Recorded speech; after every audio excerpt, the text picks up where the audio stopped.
Good morning friends. Today YouTube चॅनलमध्ये तुमचं स्वागत आहे. सकाळच्या याच्यामध्ये आपण फिजिक्सचा इयत्ता 11वी स्टँडर्डचा आपण पाठ घेणार आहोत.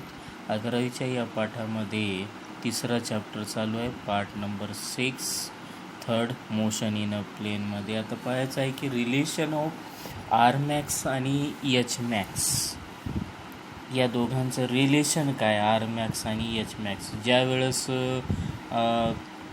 ऑब्जेक्टची व्हेलोसिटी ही सारखी असेल त्यावेळेस आपल्याला आर मॅक्स आणि एच मॅक्स याच्यामधलं रिलेशन आपल्याला फाइंड आउट करायचं असेल तर त्या ठिकाणी आपण कन्सिडर करूया equation R equal to v0² sine of 2α.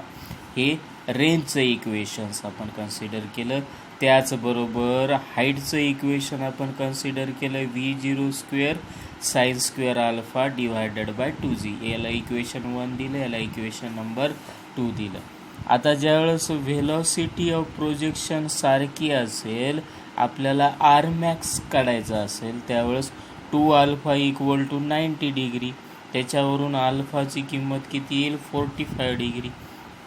Angle alpha is equal to 45 degree आणि 45 डिग्री अँगलला काय असेल, R is a maximum, range is maximum. आता ही किंमत वरच्या 1 आणि 2 इक्वेशनमध्ये ठेवूया. पहिल्यांदा आपण वरच्या इक्वेशनमध्ये ठेवलं तर आर मॅक्स बरोबर v0 sine of 2 × 45 divided by g. 2 × 45 म्हणजे 90. साइन 90ची किंमत 1 येते, म्हणून R max equal to v0² divided by g is equal to equation number 3. त्याला काय दिलं आपण, इक्वेशन नंबर 3 नाव दिलं. आता एचच्या व्हॅल्यूमध्ये आपण जर अल्फाची किंमत 45 टाकली तर एच मॅक्स बरोबर काय होईल, v0 sin² 45 होईल. sin² 45. साइन 45ची किंमत काय येईल, 1/√2. 1/√2चा स्क्वेअर होईल. v0² divided by 2g 1/√2. v0² divided by G ला जी, 1/√2चा वर्ग केला तर 1/2 आणि हा 2 × 2 काय होईल, 4. लिहिलं आपण H max equal to v0² divided by g into 1/4. From equation 3, equation 3 वरून आर मॅक्सची किंमत काय, v0 डिवायडेड बाय जी. ही किंमत काय दिलेली आहे, v0 डिवायडेड बाय जी. 1/4 ला 1/4 इक्वेशन 3 वरून टाकली आपण. H max equal to 1/4 v0 by G. याची किंमत आर मॅक्स आहे, म्हणजे इथं टाकली 1/4, ही किंमत आर मॅक्स झाली. मग याच्यावरून H max equal to 1/4 R max, 1/4 R max असेल एच मॅक्सपेक्षा, किंवा R max equal to 4 times of H max.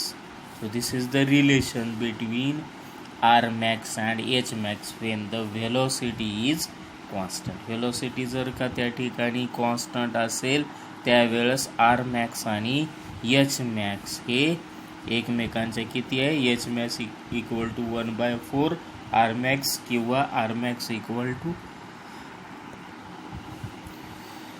आता नेक्स्ट बीट पाहूया की नवीन सिलेबसनुसार दिलेला आहे या ठिकाणी 2 डायमेन्शनल मोशनचा जेवढे काही प्रकार आहे त्याच्यामधला युनिफॉर्म सर्क्युलर मोशन म्हणजे काय सांगता येईल पहा. या ठिकाणी आपण एक सर्क्युलर मोशनचा ऑब्जेक्ट घेतला की जो अँटी क्लॉकवाईज डायरेक्शननं काय होतो, मोशन होतो. अँटी क्लॉकवाईज डायरेक्शननं मोशन होत असताना आपण काय केलं की या ठिकाणी प्रत्येक याचे काय केले, 4 भाग केले. त्याचे 4 भाग केले आणि त्याची स्पीड कॉन्स्टंट आहे असं गृहीत धरलं आणि इथून आपण टँजंट काढले. चारही बाजूला काय केलं, टँजंट ड्रॉन केलं आणि टँजंट ड्रॉन केलं त्या ठिकाणी काय येईल, व्हेलॉसिटी येईल. ही झाली पार्टिकलची लिनियर व्हेलॉसिटी आणि पार्टिकलची दुसरी झाली आहे अँग्युलर व्हेलॉसिटी. दोन व्हेलॉसिटी असतात, एक लिनियर व्हेलॉसिटी आणि अँग्युलर व्हेलॉसिटी. पुढे आपण पाहूया की लिनियर व्हेलॉसिटी आणि अँग्युलर व्हेलॉसिटी म्हणजे काय. आता लक्षात ठेवा की ही झाली लिनियर व्हेलॉसिटी. ज्यावेळेस पार्टिकल हा सर्कम्फरन्स भोवती फिरत असेल आणि ओ आणि सर्कम्फरन्स इथून एवढं जो काय वेक्टर आहे त्याला पोझिशन वेक्टर किंवा रेडियस वेक्टर म्हणतो. हा रेडियस वेक्टरची डायरेक्शन प्रत्येक वेळेला चेंज होते. जर या पोझिशनला असेल इथून जाईल, हा या पोझिशनला इथून जाईल, या पोझिशनला इथून जाईल, या पोझिशनला. म्हणजे रेडियस वेक्टरच्या किती डायरेक्शन आहेत, इन्फिनाइट डायरेक्शन. ज्या वेळेस तो सर्कम्फरन्स भोवती फिरत असतो, परिघाभोवती फिरत असतो, त्यावेळेस तो ऑब्जेक्टची जी डायरेक्शन आहे ही डायरेक्शन कंटिन्युअसली काय चेंज होते, कंटिन्युअसली चेंज होते. म्हणजे व्हेलॉसिटी इज कंटिन्युअसली व्हॅरी होत असेल. आणि याच्यामध्ये युनिफॉर्म सर्क्युलर मोशन म्हणजे आपल्याला काय सांगता येते, जर एखादा पार्टिकल हा वर्तुळाच्या सर्कम्फरन्स भोवती जर फिरत असेल आणि त्याची स्पीड कॉन्स्टंट असेल, इथून एवढं अंतर गेला, त्याची स्पीड कॉन्स्टंट आहे, इक्वल टाईम ऑफ इंटरवलमध्ये त्याची स्पीड जर सारखी असेल, या टाईम इंटरवलमध्ये स्पीड सारखी आहे, या टाईम इंटरवलमध्ये सुद्धा स्पीड सारखी आहे, या टाईम इंटरवलमध्ये स्पीड सारखी आहे, या टाईम इंटरवलमध्ये स्पीड सारखी असेल, तर इथून हा ऑब्जेक्ट या ठिकाणाहून परत एक फेरी करणं त्याला वन रिव्होल्यूशन किंवा रोटेशन म्हणतो. आणि या रोटेशनमध्ये जर त्याची स्पीड सारखी असेल, motion of a particle along the circumference of the circle with constant speed, जर स्पीड कॉन्स्टंट असेल तर अशा मोशनला आपण काय म्हणतो, सर्क्युलर मोशन. म्हणजे या पाथनं जर फिरत असेल, this is a trajectory path and that trajectory path is a circular path along the circumference of a circle with constant speed is said to be a or is called as a circular motion. Circular motion मध्ये काय असते तर पहिले uniform circular motion म्हणजेच एक समान वेग असणारा जो मोशन आहे त्याच्यामध्ये स्पीड कॉन्स्टंट असते. दुसरी गोष्ट याच्यामध्ये however the velocity of particle is always along the tangent along this tangent drawn to the circle. सर्कलमध्ये आपण जो टँजेंट काढतो ती टँजेंटची डायरेक्शन म्हणजेच काय असेल तुमची वेलॉसिटी ऑफ पार्टिकल. तिसरं एक आपल्याला मुद्दा सांगता येते, therefore the direction of velocity continuously changes. This is the direction of velocity, again this is the direction of velocity, again this is the direction of velocity. This direction is continuously changes. Number 4, so that the particle has variable velocity, therefore particle has variable velocity. Direction changes, so the variable velocity, and that variable velocity of a particle will called as accelerated motion. त्यालाच आपण ॲक्सलरेटेड motion असं म्हणतो. ॲक्सलरेटेड मोशनलाच आपण radial motion सुद्धा म्हणतो. कारण की ज्या मोशनमध्ये काय सांगता येते, the acceleration of a particle performing uniform circular motion is along the radius. या रेडियस भोवती जर फिरत असेल तर radius and towards the centre such acceleration is called radial acceleration or centripetal acceleration. जर अशा प्रकारच्या ॲक्सेलरेशन मोशनमध्ये सर्कम्फरन्स भोवती फिरत असताना हे रॅडियल मोशन आहे आणि रॅडियल मोशनमध्ये त्याचं डायरेक्शन कसं आहे, टुवर्ड्स द सेंटरकडे असल्यामुळं तो काय होतो की त्या मोशनमध्ये बांधल्या जातो. So it can be move along the circumference of a circle with constant speed. अशा मोशनला आपण रॅडियल ॲक्सेलरेशन किंवा सेंट्रिपिटल ॲक्सेलरेशन असं म्हणतो. आणि त्यामुळं आपल्याला so for circular motion therefore 2 requirements, त्याला 2 रिक्वायरमेंट्स असतात. एक म्हणजे त्याला एक टँजेन्शियल वेलोसिटी असते आणि दुसरं म्हणजे सेंट्रिपिटल फोर्स त्याच्यावर ॲक्ट होतो किंवा सेंट्रिपिटल ॲक्सलरेशन, त्याची मॅग्निट्यूड, सुटेबल मॅग्निट्यूड त्याला द्यावी लागते, तरच त्या ठिकाणी एखादा ऑब्जेक्ट हा सर्क्युलर मोशनमध्ये फिरला जाईल. सर्क्युलर मोशनमध्ये ऑब्जेक्ट फिरण्यासाठी कोणकोणत्या घटकांची गरज असते किंवा रिक्वायरमेंट असते? एक म्हणजे टँजेन्शियल वेलोसिटी आवश्यक आहे आणि दुसरं म्हणजे या ठिकाणी सेंट्रिपिटल ॲक्सलरेशन असायला पाहिजे, तरच ती वस्तू त्या सर्कम्फरन्स भोवती काय होईल, ऑब्जेक्ट हा फिरल्या जाईल. याचं उदाहरण काय सांगता येते? Example of motion of the moon going around the earth. Second, motion of earth along the sun. तिसरं उदाहरण, motion of tip of minute hand, motion of tip of second hand. त्याच्यानंतर blades of a fan revolving around the circular motion. पंख्याची पाती जी आहे त्याचं उदाहरण तुम्हाला सांगता येईल. These are the example of the uniform circular motion. हे काही एक्झाम्पल्स आपल्याला युनिफॉर्म सर्क्युलर मोशनचे आपल्याला, ही काही उदाहरणं आपल्याला सर्क्युलर मोशनचे आपल्याला सांगता येतात. तसं आता आपल्याला पाहायचं आहे की पिरियड, रेडियस वेक्टर आणि अँग्युलर स्पीड म्हणजे काय. तर रेडियस वेक्टर म्हणजे काय सांगता येते की the vector joining the centre of circle and the position of the particle performing circular motion is called the radius vector. त्यालाच आपण रेडियस वेक्टर म्हणतो. रेडियस वेक्टर कुठून, सेंटरपासून सर्कलपर्यंतचं जेवढं अंतर आहे त्या पोझिशन ऑफ पार्टिकल, आणि तो पोझिशन ऑफ पार्टिकल सर्क्युलर मोशनमध्ये जर का फिरत असेल तर त्याला आपण रेडियस वेक्टर असं म्हणतो. आणि त्याची मॅग्निट्यूड कॉन्स्टंट असते, परंतु डायरेक्शन काय होते, सतत चेंज होत असते. त्याला आपण रेडियस वेक्टर असं म्हणतो. रेडियस वेक्टर हे सेंटीमीटर किंवा मीटरनं आपण रिप्रेझेंट करतो. तसंच आपल्याला सर्क्युलर मोशनचा पिरियड किंवा टाईम म्हणजे काय की एखादा पार्टिकल हा परिघाभोवती म्हणजे सर्कलभोवती एक रिव्होल्यूशन कंप्लीट करण्यासाठी त्याला लागणारा जो टाईम असेल त्याला आपण सर्क्युलर मोशन असं म्हणतो. म्हणजेच the time taken by a particle performing uniform circular motion to complete one revolution. म्हणजे एक रोटेशन किंवा एक रिव्होल्यूशन कंप्लीट करण्यासाठी लागणारा टाईमलाच आपण काय म्हणतो, पिरियड.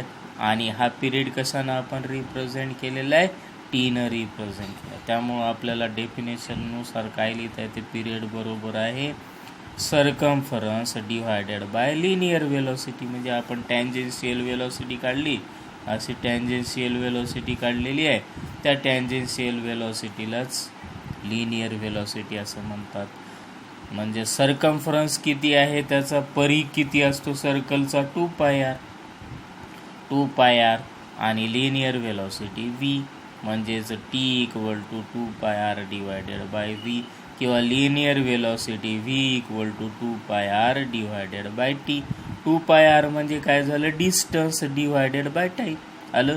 म्हणजे हे इक्वेशन कशा रूपामध्ये आलं, डिस्टन्स डिवायडेड बाय टाईम. याच्यावरून v बरोबर, परंतु आपल्याला माहीत आहे v बरोबर ओमेगा. ओमेगा म्हणजे अँग्युलर वेलोसिटी, आणि लिनियर वेलोसिटी आणि अँग्युलर वेलोसिटीमध्ये संबंध काय हे पाहू. पुढे पाहणारच आहोत आपण. ह्याच्यामध्ये v बरोबर ओमेगा इंटू आर हा जर संबंध असेल तर आपल्याला r म्हणजेच रेडियस आहे, ओमेगा म्हणजे अँग्युलर वेलोसिटी, v म्हणजे लिनियर व्हेलॉसिटी. मग आता या इक्वेशनमध्ये आपण 2πr डिवायडेड बाय v घेतलं आपण. v म्हणजेच काय, लिनियर व्हेलॉसिटी, आणि याच्यावरून t = 2πr, v ची किंमत टाका, ओमेगा इंटू आर कॅन्सल झालं म्हणजेच T equal to 2π divided by omega. Omega is a angular velocity. आता पाहूया आपण अँग्युलर व्हेलॉसिटी म्हणजे काय सांगता येईल. टाईम पिरियड लक्षात आला आपल्याला. टाईम पिरियड त्याचप्रमाणे आता काही कन्सेप्ट आहे ही अँग्युलर व्हेलॉसिटी. जसं लिनियर व्हेलॉसिटी किंवा व्हेलॉसिटी म्हणजे काय, rate of change of velocity, rate of change of displacement with respective time. तसंच आपल्याला अँग्युलर व्हेलॉसिटी म्हणजे कोनीय व्हेलॉसिटी म्हणता येईल आपल्याला. कोनीय व्हेलॉसिटी म्हणजेच काय की the rate of change of angular displacement with time is called angular velocity. आणि अँग्युलर व्हेलॉसिटी कशाने डिनोट करतात, ओमेगानं. ओमेगा बरोबर काय लिहिता येते, rate of change of angular displacement. Angular displacement D theta किंवा थिटानं रिप्रेझेंट करतात आणि divided by time, D theta by D T और omega equal to limit delta T tends to 0 delta theta by delta T. याला काय म्हणायचं, instantaneous angular velocity within a fraction of time. Delta T tends to 0 टाईममध्ये ज्या ठिकाणी displacement with respective time, that ratio is nothing but angular velocity. आता आपल्याला angular displacement म्हणजे काय सांगता येईल पहा या ठिकाणी.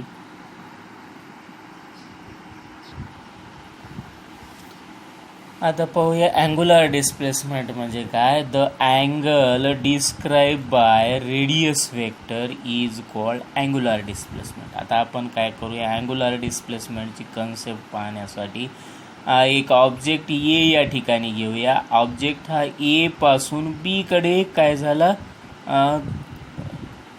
अँटी क्लॉकवाईज डायरेक्शननं मोशन झाला, ए कडून बी कडे ट्रान्सफर झाला at a short time interval. छोट्याशा टाईम इंटरवलमध्ये तो काय झाला, ए कडून बी कडे गेला. आणि या ठिकाणी जो आर्क तयार झाला, हा आर्क आपण यसनं रिप्रेझेंट केला. कशानं रिप्रेझेंट केला, यसनं रिप्रेझेंट केला. पहिल्या मांडणीनुसार आपल्याला काय लिहिता येते, ओमेगा इक्वल टू, ओमेगा म्हणजे अँग्युलर व्हेलॉसिटी बरोबर D theta by D T. D theta by D T म्हणजेच डी थिटा बाय डी टीलाच आपल्याला काय लिहिता येते, ओमेगाला काय लिहिता येते, 2π डिवायडेड बाय टी लिहिता येईल. Omega equal to 2π by T. D theta by D T म्हणजेच 2π डिवायडेड बाय टी लिहिता येईल, 2π डिवायडेड बाय टी. आता याच्यामध्ये काय केलं आपण, आर आणि इथे आर लिहिलं. आर काही फरक पडणार नाही, परंतु 2πr डिवायडेड बाय टी म्हणजेच काय, एवढी 2πr डिवायडेड बाय टी म्हणजेच व्ही बाय आर. म्हणजेच angular velocity equal to V divided by R. आणि याच्यावरून V equal to omega into R. या पद्धतीने आपल्याला रिलेशन मांडता येते लिनियर व्हेलॉसिटी आणि अँग्युलर व्हेलॉसिटी. तर दुसऱ्या पद्धतीनं आपण काय केलं, या ठिकाणी एक ऑब्जेक्ट घेतला ए, या ठिकाणी ए पासून हा बी कडे गेला, याचं अंतर झालं यस, याचा अँगल झाला थीटा. हा रेडियस वेक्टर काय झाला, ट्रेसेस द डिस्टन्स और डिस्क्राईब द अँगल. जेवढा अँगल त्याच्यामध्ये तयार झाला त्याला आपण अँग्युलर डिस्प्लेसमेंट म्हटलं. ए कडून बी कडे गेला म्हणजे एवढं जे काय अंतर त्यानं कापलेलं आहे, अँग्युलर अंतर, त्यालाच आपण काय म्हणलेलं आहे, angular displacement. The angle describe by radius vector is called angular displacement. आणि हे थीटा किंवा डी थिटाने डिनोट करतो. याचं युनिट काय, रॅडियनमध्ये मोजले जाते. मग ए कडून बी कडे जर हा गेलेला असेल तर आपल्याला काय लिहिता येते, या ठिकाणी त्रिकोण तयार झाला, इथं अँगल तयार झाला. मग आपल्याला जॉमेट्रीनुसार काय लिहिता येते, या ठिकाणी अँगल बरोबर आर्क डिवायडेड बाय रेडियस लिहिता येईल आपल्याला.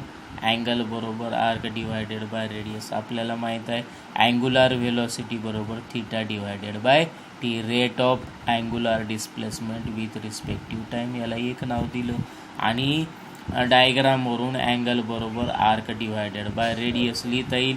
आणि म्हणून याच्यावरून आपल्याला काय लिहिता येईल, देअर फोर थीटाची किंमत, अँगल म्हणजे थीटा, इथलचा अँगल किती आहे थीटाला, थीटा बरोबर आर्क काय यस आहे, एवढं अंतर यस, आणि या ठिकाणचं रेडियस किती आहे आर आहे, म्हणून थीटा बरोबर यस डिव्हायडेड बाय आर आलं. यस डिव्हायडेड बाय आर याची किंमत याच्यामध्ये टाका, इक्वेशन 1 मध्ये ही किंमत टाका, म्हणजेच ओमेगा बरोबर काय होईल yes divided by T, yes divided by T आणि डिव्हायडेड बाय आर 1/r. परंतु यस बाय टी म्हणजेच काय होईल displacement, rate of change of displacement with respective time, linear displacement झालं. हे काय झालं लिनियर डिस्प्लेसमेंट. शॉर्ट टाईम घेतला तर काय होईल, हे आर्क म्हणजे काय होईल स्ट्रेट लाईन होईल, आणि त्यामुळं यस म्हणजे distance displacement divided by time म्हणजेच वेलॉसिटी होईल. म्हणजे यस बाय टी एवढा जो काय आहे फॅक्टर आहे तो व्ही होईल आणि डिव्हायडेड बाय आर, म्हणजेच ओमेगा बरोबर व्ही बाय आर. या पद्धतीने काढता येते आणि या पद्धतीने सुद्धा आपल्याला अँग्युलर डिस्प्लेसमेंट हे सांगता येते. मग याचं युनिट काय झालं, unit is radian per second, याचं युनिट झालं रॅड पर सेकंद. या पद्धतीनं आपल्याला काय करता येईल, अँग्युलर व्हेलॉसिटी किंवा angular speed is a scalar quantity, he scalar quantity होईल. जर अँग्युलर व्हेलॉसिटी ही वेक्टर क्वांटिटी असेल तर अँग्युलर स्पीड ही काय झाली स्केलर क्वांटिटी झाली, आणि याला रिप्रेझेंट करता येते linear speed divided by radius. हे त्याचा रिलेशन झाला अँग्युलर स्पीड आणि लिनियर स्पीडमधला डिफरन्स. या पद्धतीनं आपल्याला आपण पाहिलं की angular displacement, angular velocity, linear velocity, time period, कशासाठीचा सर्क्युलर मोशनचा टाईम पिरियड आपण पाहिला. आता आपल्याला पुढच्या पाठामध्ये पाहणार आहोत आपण की expression for radial acceleration in uniform circular मोशनमध्ये आपल्याला रॅडियल ॲक्सलरेशन कशा पद्धतीनं काढायचं आहे हे आपण पुढच्या पाठामध्ये पाहूया.